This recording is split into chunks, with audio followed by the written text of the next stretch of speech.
Hello बच्चों, हमारा question दिया हुआ है। Consider the following three lines in space L1 r equal to 3i minus j plus 2k plus lambda 2i plus 4j minus k। L2 r equal to i plus j minus 3k plus mu 4i plus 2j plus 4k। And L3 r equal to 3i plus 2j minus 2k plus t 2i plus j plus 2k। Then which of the following pair f is r in the same plane. हमारे पास चार option हैं, only N1 N2। B option है only L2 L3। And C option है only L3 L1। And D option है L1 L2 and L2 L3। तो question में पूछ रहा है हमसे कि इनमें से कौन से लाइन के पेयर सेम प्लेन में हैं। तो सबसे पहले हम आपको बताते हैं कि सेम प्लेन में दो लाइन के होने के लिए कंडीशन क्या होती है। ठीक है, सबसे पहले हम सपोज कर लेते हैं, यानी जो हमारे पास लाइन है वो है, इसे हमने वेक्टर ए मान लिया। This is our vector A plus lambda, और इस वाले को हमने वेक्टर पी मान लिया। नाउ इसे हमने कंसीडर किया vector B plus mu vector Q. ठीक है, हमने इसे क्यू मान लिया है, इसे पी मान लिया है, एंड इसे अब हम आर मान लेंगे और इस वाले को हम सी मान लेते हैं। Vector C equal to plus small T vector R. हमने सारी लाइनें कंसीडर कर ली। ठीक है, अब अगर दो लाइंस को आपस में कोप्लेनर होना है, या फिर या यूँ कहें कि दो लाइंस को एक सेम प्लेन में होना है, तो उसके लिए जो कंडीशन होती है वो होती है हमारे पास ये, लाइक जैसे इन दोनों लाइंस, अगर ये दोनों लाइंस हमारे सेम प्लेन में है तो हमारे पास ये कंडीशन फॉलो होनी चाहिए कि vector A minus vector B dot P cross Q जो होना चाहिए इनका प्रोडक्ट वो हमारा जीरो के इक्वल्स आना चाहिए। उसी तरह अगर हम बात कर रहे हैं कि second line L2 and L3 अगर आपस में सेम प्लेन में लाई कर रही हैं तो इनके लिए क्या कंडीशन होनी चाहिए, तो इनके लिए कंडीशन होगी हमारे पास vector b minus vector C dot vector q cross vector are equal to zero. उसी तरह अब हमें चेक करना पड़ेगा L1 और L3 के लिए। तो L1 और L3 के लिए जो हमारे इक्वेशन आएंगी वो आएंगी vector A dot vector C, sorry vector A minus vector C dot vector Q, sorry vector P cross vector are equal to zero. तो अगर तीनों लाइंस, इन तीनों ही कंडीशन में जो कंडीशन सेटिस्फाई करेगी वो लाइंस आपस में सेम प्लेन में होंगी, अदरवाइज वो लाइंस आपस में सेम प्लेन में नहीं होंगी। ठीक है, नाउ तो सबसे पहले हम वाली कंडीशन निकालते हैं, वाली कंडीशन निकालते हैं, सारी कंडीशन को देखते हैं। तो जिस वाली कंडीशन में हमारे पास इक्वल्स में जीरो आ जाएगा, वाली वाली लाइंस आपस में सेम प्लेन में होंगी। तो हम फर्स्ट फर्स्ट की बात करते हैं। This is our first, this is our second and this is our third condition. Now for first condition, vector A minus vector B dot P cross Q equal to में zero. अगर आगे हमारा आ गया तो हमारा सेम प्लेन में होगा, तो हम इसमें भी LHS निकालते हैं, जीरो हमारा बात की बात में आएगा।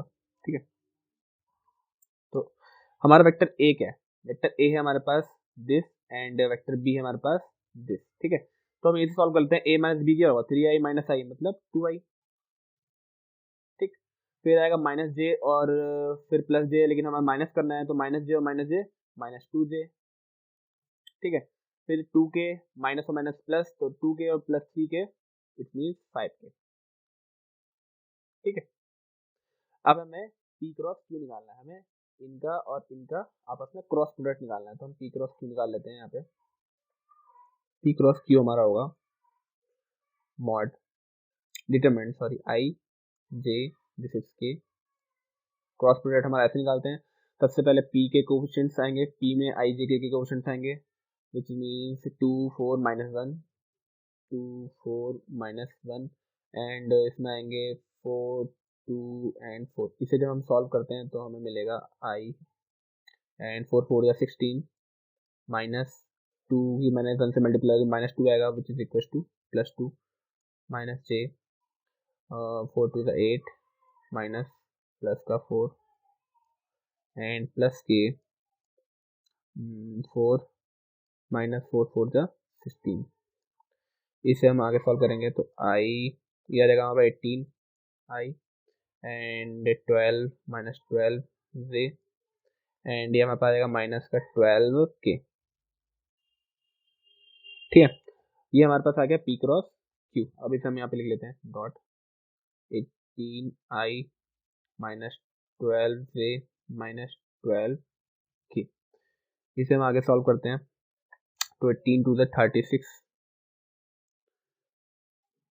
ठीक है, और आई की आई से डॉट प्रोडक्ट होती है तो वो 1 बन जाता है। फिर हमारे पास डॉट प्रोडक्ट में हमारे क्या करते हैं, आई कोफिशिएंट की मल्टीप्लाई कोफिशिएंट से करते हैं। ठीक है, बाकी जो आई और आई का जो डॉट प्रोडक्ट होता है वो 1 के इक्विवेलेंट आता है। तो बस हमें बस ये कोफिशिएंट से आपस में मल्टीप्लाई करनी है।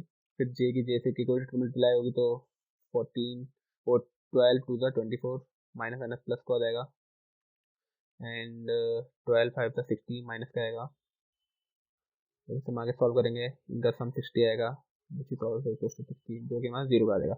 इट मीन्स जो हमारी पहली कंडीशन है वो सेटिस्फाई हो रही है, मतलब कि जो L1 L2 है वो आपस में पैरेलल वो आपस में सेम प्लेन में होंगी। ठीक है, मतलब हमारे पास ये वाली कंडीशन एक तो मिल रही है हमें। ठीक है, और L1 L2 की और कोई सी कंडीशन है क्या? देखो ये वाली कंडीशन तो हमें मिलेगी नहीं अब, क्योंकि ओनली L2 L3 बोल दिया उसने एंड ओनली L3 और L1 बोल दिया। ये तो हमारे पास हो नहीं सकता क्योंकि हमारी एक कंडीशन सेटिस्फाई करी जो कि L1 L2 की है। ठीक है, अब हमारे पास या तो ऑप्शन ए हो सकता है या ऑप्शन डी हो सकता है, जिसमें L1 L2 और L2 L3 और ए वाली तो हमारी हो ही रही है। ठीक है, तो अब हमें क्या चेक करना है, L2 L3 का बारे में चेक करना है, मतलब हमें थर्ड कंडीशन चेक करने की जरूरत नहीं है।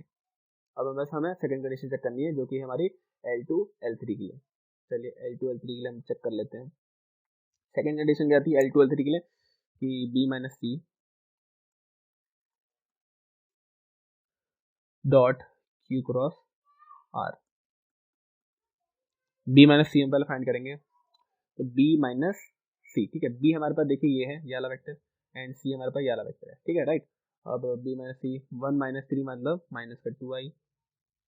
ठीक, और 1 minus 2 it means minus 1j मतलब माइनस का j एंड माइनस 3 और माइनस प्लस का हो जाएगा minus 3 plus 2k it means minus का k। ठीक है, अब हमें निकालना है Q क्रॉस R, तो हम Q क्रॉस R यहाँ पे फाइंड कर लेते हैं। तो first of all we should write I J K। अब हमें Q के क्वेश्चन, Q में I J के क्वेश्चन हमें लिखना है। Q हमारे पास ये है, इट मीन्स ये है हमारे पास Q। तो 4 2 4 4 2 4 एंड R है हमारे पास ये 2 1 2 2 1 2। इसे हम आगे सॉल्व करते हैं। ठीक है, I 2 to the 4 minus 4 minus का J 4 to the 8 minus 4 to the 8 okay plus का K 4 1 the 4 एंड माइनस 4। ठीक, जो कि हमारा आ रहा है 0i and minus 0j and plus 0k, जो कि हमारा आ रहा है 0 के बराबर। ठीक है, तो हमारा जो Q क्रॉस R आ रहा है वो हमारे पास आ रहा है 0 वेक्टर के बराबर। ठीक, इसे हम 0 वेक्टर भी लिख सकते हैं। और जब इसका जो प्रोडक्ट आएगा वो भी 0 के बराबर आएगा। ठीक है, तो उसके अकॉर्डिंग बस एक तो L1 L2 सेम प्लेस में है और L2 L3 भी सेम प्लेन में है। इट मीन्स हमारा जो इनका प्रोडक्ट आएगा वो 0 के बराबर होगा। इसका मतलब ये है कि हमारे पास जो L1 L2 लाइन है वो भी सेम प्लेन में है और L2 L3 जो लाइन है वो भी सेम प्लेन में है। तो इसका मतलब हमारा ऑप्शन नंबर डी होगा। ठीक है, ऑप्शन ए हमारा ऐसे नहीं होगा क्योंकि इसमें ओनली लगा हुआ है, तो L1 L2 केवल ही सेम प्लेन में नहीं है, उसके साथ L2 L3 भी है, इसलिए हमारा ऑप्शन डी भी नहीं होगा क्योंकि इसमें केवल ओनली लगा हुआ है L2 L3 के लिए और ये वाला तो है ही नहीं हमारे पास। ठीक है, तो दैट्स वाई हमारा ऑप्शन डी जो होगा राइट आंसर होगा। Thank you.